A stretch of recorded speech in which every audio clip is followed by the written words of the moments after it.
natoa maelekezo kwa TGDC lakini kwa TANESCO vile vile kuhakikisha kwamba zile consumables zote, vifaa vyote ambavyo vinatakiwa kwenye uchimbaji, basi wahakikishe kwamba vinanunuliwa na vinakuwepo site.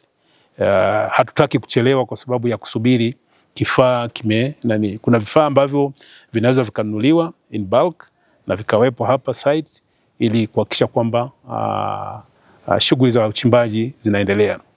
Huu mradi ni mradi muhimu sana kwa serikali kwa sababu ni mradi ambao utakapokamilika tunategemea kwa ujumla wake utazalisha megawatt 70 za umeme.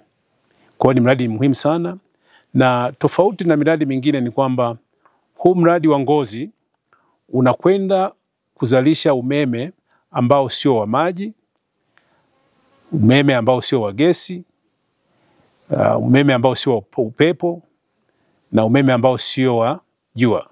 Lakini tutaenda kuzalisha umeme ambao unatokana na joto ardhi. Kwa Kiingereza tunaita geothermal.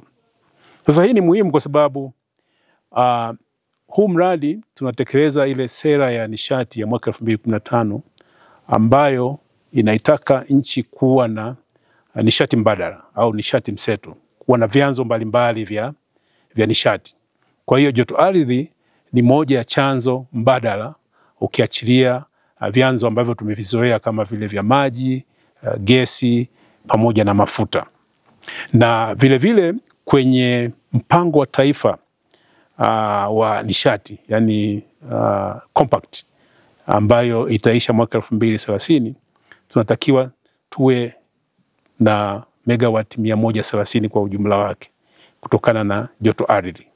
Lakini vile vile kwenye dira ya taifa ya mwaka 2050 imeeleza kwamba ni muhimu nchi ikawa na vyanzo mbadala. Kwa hiyo huu mradi ni muhimu kwa sababu tunakwenda kutekeleza mikakati pamoja na sera mbalimbali za taifa. Sasa kazi imefanyika nzuri, tumetembea hapa, kazi zinaendelea kama mnavyoona. Kuna rigi hapa ambayo wanaendelea kuchimba na wanategemea kwamba baada ya kuwa kila kitu kimekamilika ndani ya mwezi au miezi miwili watakuwa wameshamaliza hiki kisima cha namba 1 na watahamia katika visima vingine.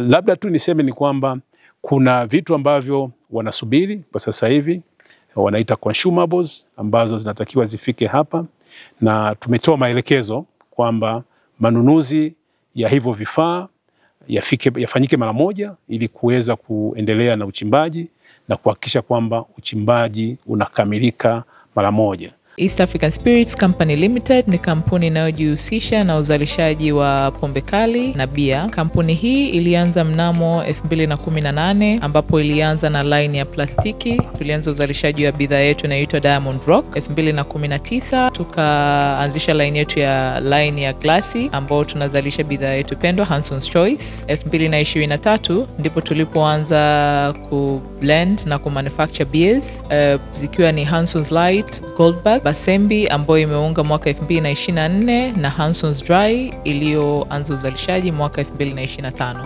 Bidhaa zetu ni bora, salama, zimethibitishwa na TBS, lakini pia zina key element au niseme ni zina sifa kuu ya kutokuwa na hangover, kutokuwa na harufu mbaya, na pia zina bei nafuu kwa kila Mtanzania.